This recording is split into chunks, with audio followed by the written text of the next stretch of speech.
Eu tinha 17 anos e fechei um job de 16 mil reais. Esse era o maior valor da minha vida até então. E eu tinha certeza que eu ia tirar de letra. Mas a real é que eu quase me afoguei. E nesse vídeo eu vou te contar como que eu entrei na maior enrascada da minha carreira e por que você, se quiser ser um bom videomaker, precisa entender isso aqui. O ano era 2015 e eu tinha acabado de abrir a minha produtora, a BWMV.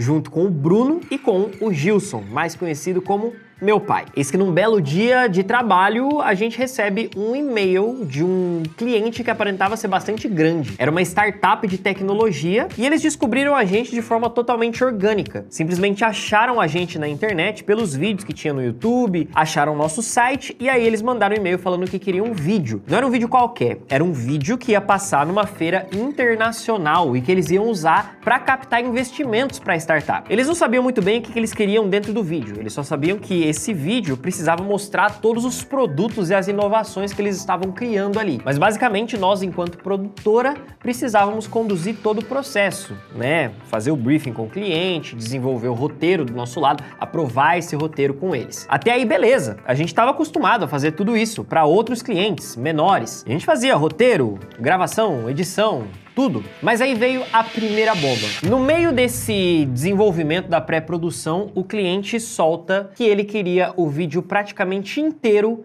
em 3D. Sim, com modelagem, pique filme da Pixar, sabe? E o que eu pensei comigo, né? Eu acho que eu consigo.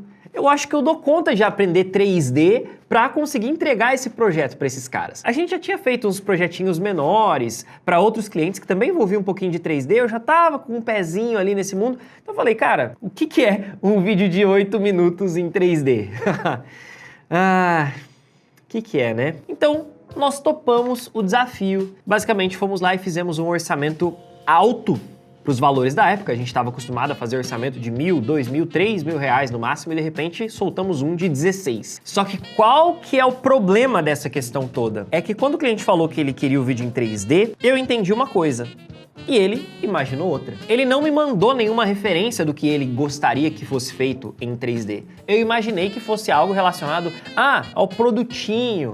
Pode ser uma coisa mais simples, não precisa ser tão elaborado, né? Então eu simplesmente fui lá, me tranquei no meu quarto e comecei a estudar 3D como se não houvesse amanhã e como se minha vida dependesse daquilo. Spoiler, dependia. Eu lembro que para tentar fazer o que o cliente tinha pedido, sem referência ainda, né? Eu não ia conseguir fazer no cinema 4D, que era o que eu tava usando na época. Então eu fui lá e aprendi 3ds Max, que teoricamente poderia me ajudar a resolver a questão. Porque para esse vídeo a gente ia ter que simular pessoas andando na cidade, ia ter tráfego de carros, prédios e tudo mais. E eu sei que eu lutei demais com aquele 3ds Max e não consegui fazer quase nada do que a gente precisava. E aí eu lembrei na época de um querido amigo que manjava muito de 3D. Ele já fazia muitos projetos de motion em 3D para vários clientes grandes. Mandei uma mensagem para ele e falei, cara, eu preciso de ajuda, eu não tô conseguindo fazer, você me ajuda com isso aqui, cara?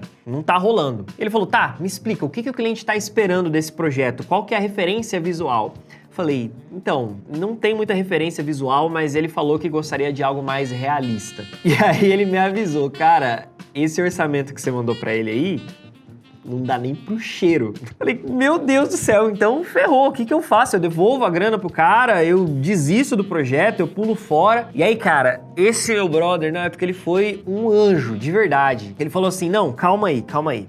Deixa eu entrar nesse projeto com você e a gente encontra algo intermediário para entregar para esse cliente. Nem tão realista do jeito que ele quer, mas também nem tão basicão, tão simples, porque, né, não faz sentido ali para a linguagem deles. E aí fomos nós dois para cima desse conceito, né, intermediário. Viramos noite, refizemos um monte de coisa, mas a conta não fechava, nossa cabeça quase explodiu. Enfim, chegou num ponto que a gente falou, cara, isso daqui já dá pra gente mostrar pro cliente, pra gente ver se é isso que ele quer, né?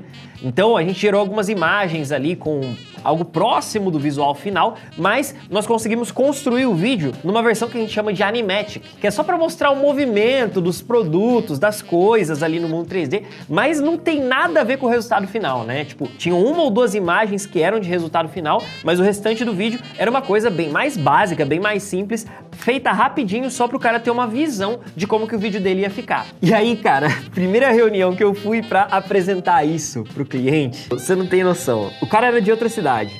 Aí ele veio aqui pra Londrina pra gente ter essa reunião. Eu marquei com ele num café, né? Que é um lugar calmo, tranquilo pra gente poder conversar. Mas ele falou, cara, eu tô indo na hora do almoço, vou chegar aí com fome, eu vou querer almoçar em algum lugar. Então eu vou num restaurante ali por perto, depois a gente se encontra no café, beleza? Falei, beleza, show de bola. Aí tá, deu horário, fui pra cafeteria, cheguei na cafeteria, cadê o cara? Falei, meu Deus, que bacana, tomei um bolo do cliente que tá me pagando essa bolada. A verdade é que não, ele tava no restaurante e ele me ligou e falou, cara, eu tô aqui no restaurante, tá bem legal aqui, vem pra cá, a gente conversa aqui mesmo, tá bom? E a gente faz a reunião aqui. Falei, show de bola. Fui pra esse restaurante, chegando lá eu descobri que não era um simples restaurante. Era um barzinho, num sábado à tarde, tava rolando o quê? Uma feijoada com um pagodinho ao vivo. Cara, que coisa mais linda de se ver. E aí você pensa, um menino de 17 anos, eu fui com o Bruno, inclusive, que tinha acabado de fazer 18, e um menino de 17 anos entrando num bar, não tinha nem idade pra entrar no bar, mas cheguei lá pra fazer a reunião com o cara. E aí realmente foi muito legal essa reunião, porque eu apresentei ali as imagenzinhas que a gente tinha criado, os animatics e tal, e o cliente tava lá na cervejinha, na feijoadinha, dando risada, aprovando tudo, falando, pô, tá bem legal, tá show de bola. Falei, bacana, tamo bem, né? Excelente, vamos pra cima. Aí tocamos então a execução do projeto com base naquilo que a gente tinha alinhado com o cliente nessa reunião, até que chegou o momento da segunda reunião. E aí ele mandou pra gente, ó, recebi aqui essa versão de aprovação que vocês mandaram, mas eu quero que vocês venham aqui na empresa pra gente conversar sobre o vídeo. Claro, beleza. Compramos a passagem, eu e o Bruno, fomos de ônibus pra cidade desse cliente e nós chegamos até a empresa pra essa reunião. Chegando lá, tava tudo montado, tinha um telão montado, a equipe inteira do cara, assim, de frente para esse telão, pediu pra gente se sentar, a gente se sentou, ele apagou as luzes e passou o nosso vídeo numa versão de aprovação, em baixa qualidade, com um monte de wireframe do 3D, que só dá pra ver os contornos dos objetos, porque ainda não era a versão final, era só pra ele ter uma noção, né, do avanço do projeto. E aí ele pegou esse vídeo e, não contente em passar pra empresa inteira ver, ele começou a esculachar a gente ali na frente de todo mundo. Começou a falar, não era isso aqui que eu tinha pedido, isso aqui tá muito ruim, isso aqui tá longe de representar o que é a nossa empresa, os nossos produtos, vocês estão brincando com a nossa cara. E aí você pensa, dois meninos com a mochilinha nas costas, sentados na frente da equipe da empresa do cara, tendo que ouvir isso, sendo esculachado. Parecia cena de filme, cara. A sala inteira olhando pra gente e, de verdade, eu só queria fazer isso aqui, ó. Sumir. Mas não tinha jeito, né? Então o que nós fizemos? Cara, a gente voltou pra nossa cidade depois dessa reunião, extremamente desolados, mas não deixamos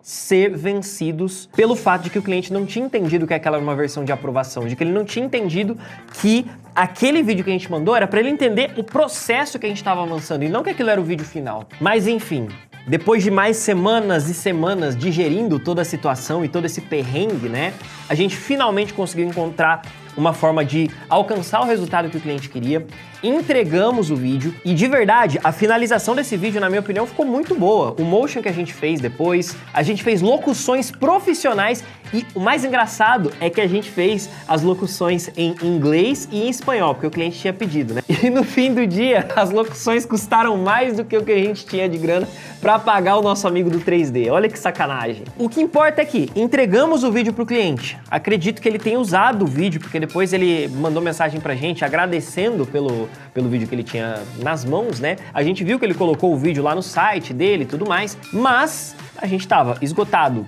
sem orgulho do que a gente tinha feito, porém com muita lição nas costas, né? Então esse job me ensinou que ser videomaker não é só você saber fazer tudo ou achar que você vai dar conta de saber. É você saber onde buscar os recursos necessários para você conseguir executar os projetos. É entender que a gente tem que ter tempo para projetar as coisas e não simplesmente sair gravando, sair executando. Do contrário, a gente vai cair em ciladas como essa por falta de tempo para avaliar aquilo que o cliente realmente precisa e entender com quem que a gente pode contar, até mesmo percebendo os momentos que a gente tem que recuar, olhar para projetos e falar, cara, peraí, não é bem assim. Agora, uma coisa que eu lembrei, eu falei que esse vídeo, né, da gente usou locuções em inglês, e isso é um ponto muito importante porque a gente teve que trocar ideia com o locutor em inglês para poder dar conta, né? A coisa boa é que a gente já sabia inglês, tanto eu quanto o Bruno, a gente já tinha noções, a gente sempre estudou inglês e tal, porque eu sempre valorizei todas as chances de aprender inglês que eu tinha na minha vida. E isso me lembra que agora os alunos premium da Brainstorm Academy têm desconto para estudar inglês.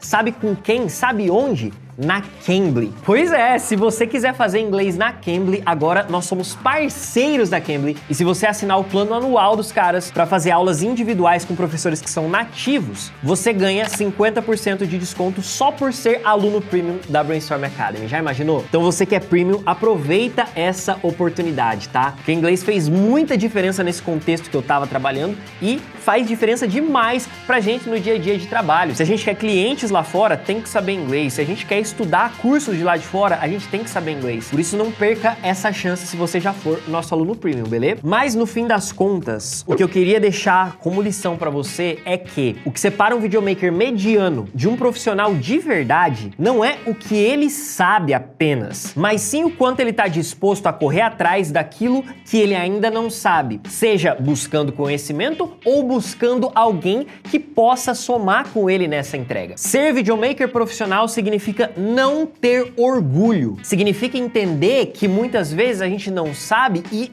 é melhor que a gente não saiba, é melhor contar com alguém que realmente domina aquilo. Mas lógico, para a gente ter essa noção e esse conhecimento, é muito importante que a gente sempre esteja se atualizando, porque se a gente não entende o mínimo que seja de outras áreas, de outros contextos, como é que a gente vai saber avaliar quem é bom o suficiente para somar com a gente em cada projeto? Então é esse equilíbrio entre conhecimento e networking. Isso vai fazer uma diferença brutal para você no seu crescimento profissional. E eu de coração espero que você nunca tenha que passar por um perrengue tão grande quanto esse que eu passei, com uma cifra tão enorme nas suas costas. Ah, você ficou até o final, você quer saber quanto que sobrou no nosso bolso no final de todo esse processo, tá? Então, dos 16 mil que a gente cobrou, o que entrou no caixa da produtora foi algo em torno de R$1.500 a R$2.000. E aí, você acha que esse perrengue todo valeu a pena por esse dinheirinho que sobrou no final? Só para você entender o problema de você precificar mal os seus projetos, tá? Falando em precificação, tem um vídeo muito legal sobre isso aqui no nosso canal que eu vou deixar aqui no card para você clicar e assistir e não ter perrengue com isso como eu tive lá para trás, beleza? Meu nome é Matheus Ferreira, foi um prazer estar aqui com você hoje. Espero que você tenha gostado desse vídeo. Me conta aqui embaixo o que você achou dessa história, fechou? Eu vou ficando por aqui, um forte abraço e até a próxima. Tchau!